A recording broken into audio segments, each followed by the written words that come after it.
Oke, Fajar, tampilan kamu bukan hanya menggambarkan apa ya pria-pria bumi gitu ya, tetapi kayaknya CEO-CEO muda zaman sekarang juga tampilannya kayak gini, Fajar. Oh iya, Ya, apakah apalagi yang kemudian, di startup atau yang berbau-bau digital. nah ini juga sepertinya ngomong-ngomong soal CEO gitu ya, Mm-mm. CEO muda, ternyata juga ada salah satu CEO yang hadir dari emiten pendatang baru di Bursa Efek Indonesia, pemirsa, dari perusahaan apa? Ini dari PT Sari Kreasi Boga begitu ya. Emiten yang membawahi merek kebab Turki Baba Raffi yang segera melakukan penawaran saham ke publik pada 5 Agustus 2022. Oke, ini menjadi isu viral kita karena ternyata mencuri perhatian yang cukup banyak oleh netizen melalui akun Instagram IDX Channel.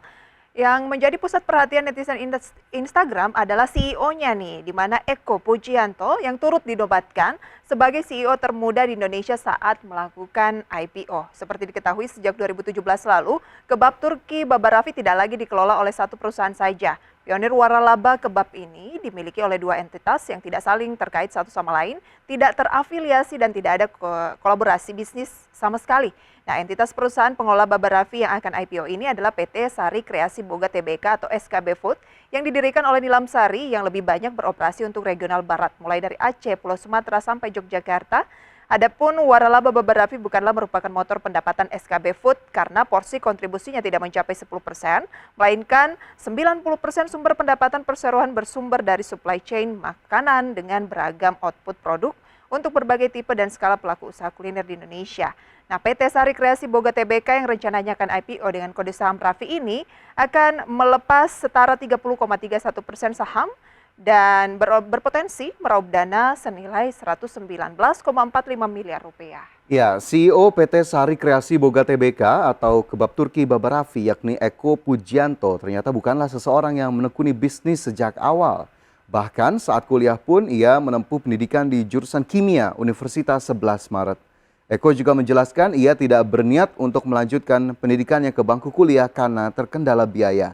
Saat merantau ke Jakarta, ia sempat menekuni pekerjaan sebagai supir.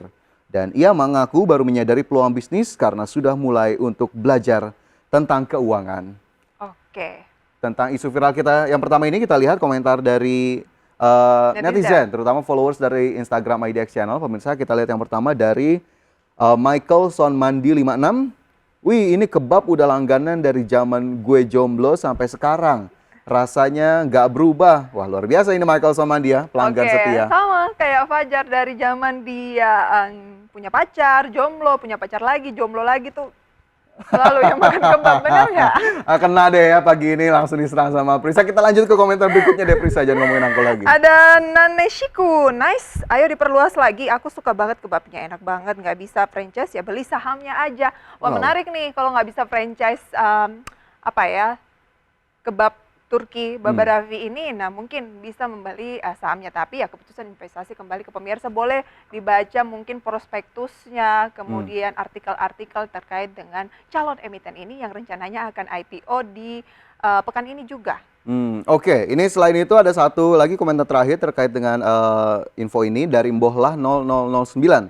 Kalau baca yang kayak gini tambah termotivasi aku, hehehe. Wah, luar biasa ya, ini tentunya bisa menjadi inspirasi dan juga motivasi. Tapi aku mau nambahin dikit tadi Prisa yang soal kalau belum bisa beli franchise-nya, beli sahamnya aja, bener banget. Karena kan mungkin kalau untuk beli franchise-nya kita butuh dana berjuta-juta rupiah. Tapi kalau untuk sahamnya, satu lot mungkin nggak sampai 100 atau 200 ribu. Karena cuma sekitar 100 rupiahan per saham nih untuk Sari Betul Kreasi sekali, Boga. tapi apa ya strateginya mesti tepat begitu ya dan mengikuti profil risiko yang dimiliki masing-masing. Dan kalau penasaran seperti apa sih sosok dari Eko Pujianto ini, kita akan berbincang di hari Rabu tapi di segmen Market Buzz. Oke. Nanti ya ada sesi tersendiri ya. Kita Betul. harapkan kita juga bisa jadi CEO muda ya. Prisa punya harapan untuk menjadi CEO suatu saat Tentunya nanti? kita semua memiliki harapan untuk bisa memimpin di usia muda, tetapi kita bisa berdampak dalam posisi apapun. Jadi jangan cuma mengejar posisi jadi CEO, tapi paling tidak mesti bisa berdampak, itu yang paling utama untuk orang-orang Setuju. sekitar ya Di posisi kan. apapun, dimanapun, di kantor, di rumah, kita tetap punya dampak positif Iya, kita takutnya harapkan kalau ya. saya jadi CEO perusahaannya ini apa ya kurang meyakinkan gitu nantinya. Oke. Gonjang ganjing gitu ya. Oke,